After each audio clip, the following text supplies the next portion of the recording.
So hello everyone, welcome to engineers career point platform. My name is Gurvinder. So आज का जो मेरा ये वीडियो है, ऑल्दो कि इसका कोई ऐसा कोई ऑफिशियली नोटिफिकेशन नहीं आया है, ये कि इंटरनली ही सर्कुलेट हो रहा है असिस्टेंट इंजीनियर की वैकेंसी से related. Yes, I am talking about the Haryana public service commission के अंदर असिस्टेंट इंजीनियर पीडब्ल्यूडी डिपार्टमेंट का। पिछली बार भी जब मैंने वीडियो बनाया था तो उसमें भी मैंने बताया था आपको कि पीडब्ल्यूडी की एई की वैकेंसीज आने वाली है।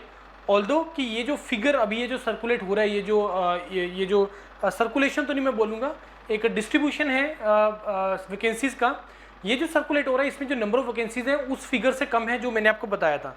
मैंने उस टाइम पे आपको कोट किया था कि तकरीबन 200 से 250 वैकेंसीज हैं, लेकिन अभी जो मेरे को अपडेट मिला है, और बाय चांस की बात है कि मेरी कल शाम बात भी हो रही थी तो आज मेरे को ये इमेज मेरे को टेलीग्राम पे मिला, और मेरे को इंडिविजुअली भी कुछ डिपार्टमेंट की तरफ से मिला है कि जिसमें इन्होंने ये मेंशन किया है कि पीडब्ल्यूडी डिपार्टमेंट के अंदर, ऑल्दो इस पर भी ये मेंशन नहीं है कि पीडब्ल्यूडी हरियाणा की ही बात हो रही है, तो इसमें एक ये सर्कुलेशन में आ रहा है कि ऑल्दो कि मैंने इसको कंफर्म भी किया है डिपार्टमेंट से कि यस ये इन्फॉर्मेशन है, लेकिन ऐसा अभी इसको कहीं पे बाहर रिलीज़ नहीं किया गया है। इसमें क्या है कि आपको असिस्टेंट इंजीनियर सिविल ब्रांच के लिए और इलेक्ट्रिकल के लिए भी है, इसमें टोटल 82 वैकेंसीज आने वाली हैं। ये हरियाणा पब्लिक सर्विस कमीशन की बात है। इलेक्ट्रिकल के अंदर टोटल 6+1 7 वैकेंसीज आने वाली हैं। अब यहाँ पे आपके दिमाग में कुछ डाउट्स आएंगे। पहला कि सर इसका नोटिफिकेशन कब आएगा। मोस्ट प्रोबेबली ये जो आपका नोटिफिकेशन है 15 जून के आसपास आपको नोटिफिकेशन, मतलब इस जून के अंदर ही आपको नोटिफिकेशन आ जाएगा, पहला पॉइंट। दूसरा, सर इसका एग्जाम कब हो सकता है।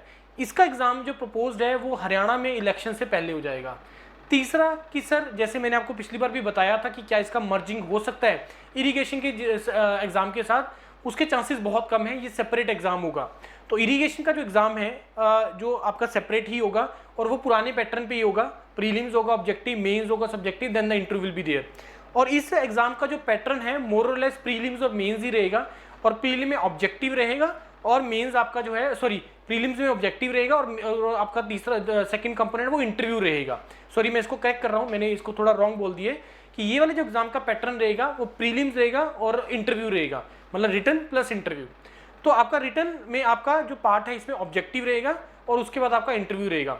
वेटेज कैसे डिस्ट्रीब्यूशन रहेगा वो मोर और लेस वही रहेगा जो आपका इरिगेशन के लिए है, क्योंकि इरिगेशन प्रीलिम्स के मार्क्स तो वैसे भी ऐड नहीं होने हैं, तो मेंस के ही मार्क्स ऐड होंगे, तो मेंस के मार्क्स प्लस इंटरव्यू के मार्क्स यही इसके अंदर भी रहेगा। अब क्वेश्चन आ रहा है कि सर इरिगेशन का पेपर कब हो सकता है। तो इरिगेशन का पेपर भी आप एक्सपेक्ट करके चलो कि अब जैसे इस जून के अंदर वो आपको नोटिफाई कर देंगे कि प्रीलिम्स कब होगा, मेंस कब होगा और इंटरव्यू कब होगा।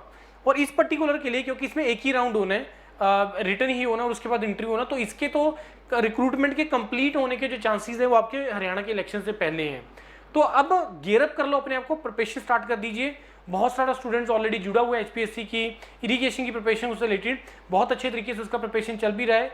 तो आप लोग भी, जिन लोगों ने इरिगेशन के लिए तैयारी कर रहे हैं जो लोग, और साथ में पीडब्ल्यूडी का भी ऑब्जेक्टिव के पॉइंट ऑफ व्यू से तैयारी कर रहे हैं, तो आप लोग गियरअप कर लो और अपनी प्रिपरेशन को स्ट्रॉन्ग कर दो, क्योंकि हरियाणा में फाइनल इलेक्शन से पहले आपके ये एग्जाम हो जाने हैं। अब जो लोग इरिगेशन के कर रहे हैं और इसकी तैयारी कर रहे हैं, दोनों में प्रिपरेशन स्ट्रेटेजी में कहाँ पे फर्क रहेगा, कोई ज़्यादा फर्क नहीं है, क्योंकि आपका जो ऑब्जेक्टिव पेपर भी आता है, जैसे प्रीलिम्स जो पंचायती डिपार्टमेंट का आया था और उसके बाद जो अभी इरिगेशन का आएगा या असिस्टेंट एनवायरमेंट इंजीनियर का आया या इस पीडब्ल्यूडी के लिए आएगा, तो पेपर का लेवल अच्छा होता है। आप मान के चलो 30 to 40%, 50% तक इसमें न्यूमेरिकल पार्ट होता है। तो अब हम जब इसके लिए डेडिकेटेड बैच लॉन्च करेंगे तो उसमें हम लोग टोटली जो फोकस है वो न्यूमेरिकल पार्ट के ऊपर रखेंगे, क्वेश्चन पार्ट के ऊपर रखेंगे, क्वेश्चंस के थ्रू इसको कवर करेंगे। बाकी एक सेपरेट फोल्डर आपको मिल जाएगा जहां पे वो सारा सब्जेक्ट प्री रिकॉर्ड पड़ा है। बाकी जैसे एग्जाम आता है, जब नोटिफिकेशन आएगा उसमें मैं आपको उस टाइम पे पूरा डिटेल में आपको अपडेट करूंगा मैं। बाकी अभी के लिए यही अपडेट है कि बहुत जल्दी पीडब्ल्यूडी का इस जून के अंदर आपको नोटिफिकेशन मिल जाएगा और हरियाणा के फाइनल इलेक्शन से पहले इसका हो भी जाएगा। तो आप लोगों में से जो भी इंटरेस्टेड है एचपीएससी एई की असिस्टेंट इंजीनियर की प्रिपरेशन के लिए यॉर्कपीडिया ईसीपी की टीम के साथ इस एग्जाम से रिलेटेड या इरिगेशन का जिसका ऑलरेडी चल ही रहा है, तो इस वीडियो के डिस्क्रिप्शन में गूगल फॉर्म है, उसको फिल कर दीजिए, कॉल कर दीजिए दिए हुए नंबर पे और अपना क्वेरी ले लीजिए। Right everyone, thank you and all the best to all of you.